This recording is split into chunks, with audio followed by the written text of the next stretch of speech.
လောဘကြီးအောင်သင်တာနဲ့ရီမှန်းချက်ကြီးအောင်သင်တာတော့မှမပိုင်းချတတ်တော့ဘူးဒီခေတ်ကအထူးဖြင့်ခရိယန်တွေလောဘကြီးခိုင်းတာမဟုတ်ဘူး come on ယူပါယုံကြီးခိုင်းတာဘာကြီးရတာလဲယူပါယုံရီမှန်းချက်ကြီးထားတာလောကမှာ ambition တို့ vision တို့မရှိရင်လူမလောက်တော့နဲ့ငါလူတွေဟာပညာနည်းလို့ဆုံးရှုံးနေတဲ့တနည်းအားဖြင့်ဘာလဲတဲ့လား where there is no vision my people perish တဲ့ညတော့မြန်မာလိုဟောနေတာတော့နားမလိန်တော့အင်္ဂလိပ်လိုပဲနားထောင်တော့နောက်3-4နှစ်ဆရာဒေးဗစ်လာဗမာလိုဟောတော့မှာမဟုတ်ဘူးအင်္ဂလိပ်လိုပဲကြွေးတော့မှာအဲ့ကြမှာ translate နဲ့နားထောင်ကြတော့မပေါက်တဲ့ဖွဲ့တယ် where there is no what vision the people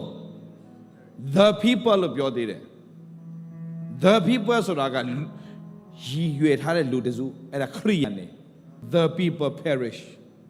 ငါလူတို့ဟာပညာနည်းလို့ဆုံးရှုံးတယ်ဟိုလူဒီလူမဟုတ်ငါလူတဲ့ငါလူဖြစ်ပြီးတော့မှငါ့ကိုမသိတဲ့အဖွဲ့တွေ